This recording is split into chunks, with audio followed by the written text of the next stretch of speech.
दिल्लीत एका हॉटेलला आग लागली असं कोणी सांगितलं तर कदाचित तुम्ही म्हणाल की दिल्लीत दिवसाआड होतं, पण आज सकाळी जे घडलं ते खूपच भयंकर होतं. दक्षिण दिल्लीतील एका गल्लीत असलेल्या छोट्याशा हॉटेलच्या खिडकीमधून लोक जीव वाचवण्यासाठी खाली उड्या मारत होते. कोणाचा पाय मोडला, कोणी जळत्या आगीत हॉटेल बाहेर पडलं, तर कोणी होते जे बाहेरच येऊ शकले नाही. तरी त्या आगीतून 40 पेक्षा जास्त माणसे बाहेर काढण्यात आली, पण 21 जणांनी त्या इमारतीतच प्राण सोडले. त्यातले काही भारतीय नव्हते, मध्य आशिया आणि आफ्रिकेतून आलेले परदेशी नागरिक सुद्धा होते. आता प्रश्न हा नाही की आग कशी लागली, प्रश्न हा आहे की 6 खोल्यांचा परवाना असलेल्या हॉटेलमध्ये 25 खोल्या कशा उभ्या राहिल्या.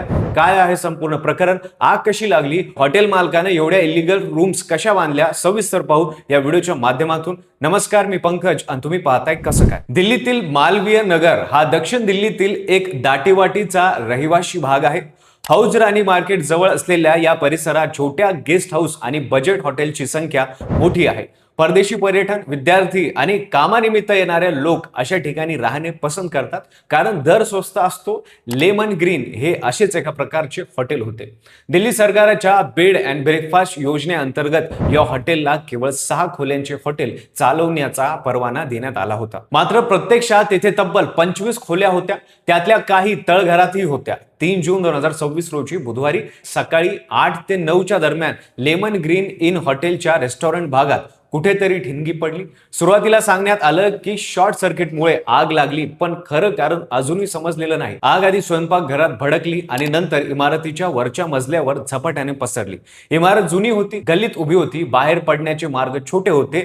धूर आणि आग एकत्र आल्यावर आतल्या लोकांना श्वास घेण्याचाही वेळ मिळाला नाही. दिल्ली अग्निशमन सेवेला सकाळी साधारण 9 वाजता घटनेची माहिती मिळाली. त्यानंतर 10 पेक्षा जास्त अग्निशमन वाहने घटनास्थळी आले. 2 वॉटर टँकर, 2 वॉटर ब्राउझर, एक क्विक रिस्पॉन्स व्हेकल आणि इतर युनिट्स पाठवण्यात आली. मात्र इमारतीत आधीच आग वेगाने पसरली होती. धुरामुळे दिसेनासे झालेल्या जिन्यांमधून बाहेर पडणे अशक्य होते. तेव्हा आतल्या लोकांनी जे केलं ते पाहणाऱ्यांच्या काळजाला थरकाप उडवणारं होतं. खिडकीमधून, बाल्कनीतून, वरच्या मजल्यावरून माणसे थेट रस्त्यावर उड्या मारत होती. एका माणसाने सांगितलं की त्यांनी स्वतः किमान 5 जणांना इमारतीमधून खाली उडी मारताना पाहिलं. परिसरातील नागरिकांनी जमिनीवर गाद्या आणि चादरी टाकल्या, जेणेकरून पडणाऱ्यांना थोडा आधार मिळेल. आणि त्या गोंधळात एकाचा पाय मोडला. दरम्यान बचाव कार्य सुरू झाले. रेस्क्यू टीम्सने धुरात घुसून मजल्यांवर माणसे बाहेर काढली. तळघरातून 3 जणांना अत्यंत गंभीर अवस्थेत बाहेर काढण्यात आलं. एकूण 40 पेक्षा जास्त जणांना वाचवण्यात आलं. जखमींना साकेत मधील मॅक्स हॉस्पिटल आणि एम्स ट्रॉमा सेंटरला दाखल करण्यात आलं. लेमन ग्रीन इन या हॉटेलला अधिकृतपणे केवळ 6 खोल्यांचा परवाना होता आणि प्रत्यक्षात तेथे तब्बल 25 खोल्या सुरू होत्या. त्यातल्या काही रूम्स तर तळघरात बेकायदेशीरपणे उघडण्यात आल्या होत्या. म्हणजे जवळपास 4 पट जास्त क्षमतेनं हे हॉटेल चालत होतं. फायर सेफ्टी, इमर्जन्सी एक्झिट या गोष्टी 6 खोल्यांसाठी होत्या. 25 खोल्यांचा सुरू असलेल्या त्या नियमांना अर्थच उरला नाही. आणि आज जे घडलं ते त्याचाच परिणाम आहे. त्यात आणखीन एक धक्कादायक गोष्ट म्हणजे मृत्यू पावल्यांमध्ये अनेक परदेशी नागरिक आहेत. मध्य आशिया आणि आफ्रिकन देशांमधून आलेले हे लोक दिल्लीत थांबले होते. दुपारपर्यंत एकूण 21 जणांचा मृत्यू झाल्याचे जाहीर झाले. अनेक जखमी अवस्थेत असल्याने मृत्यू संख्या अजून वाढण्याची भीती अधिकाऱ्यांनी व्यक्त केली. पंतप्रधान नरेंद्र मोदी यांनी या घटनेबद्दल दुःख व्यक्त केलं. मृत्यू व्यक्तींच्या नातेवाईकांना पंतप्रधान राष्ट्रीय राहत निधीतून 2 लाख रुपये तर जखमींना 50,000 रुपयाची आर्थिक मदत जाहीर करण्यात आली. दिल्लीच्या मुख्यमंत्री रेखा गुप्ता यांनी घटनेबाबत शोक व्यक्त करत घटनेनंतर लगेच अग्निशमन दल, पोलीस, डीडीएमए आणि कॅट्स अँब्युलन्स सेवा सज्ज केल्याचं सांगितलं. उपराज्यपाल तरनजीत सिंग संधू यांनीही या घटनेचे गांभीर्य ओळखून दुःख व्यक्त केलं. मालवीय नगर विधानसभा मतदारसंघाचे माजी आमदार सोमनाथ भारती यांनी दिल्ली सरकारने पीडित कुटुंबांना भरघोस आर्थिक मदत द्यावी अशी मागणी केली.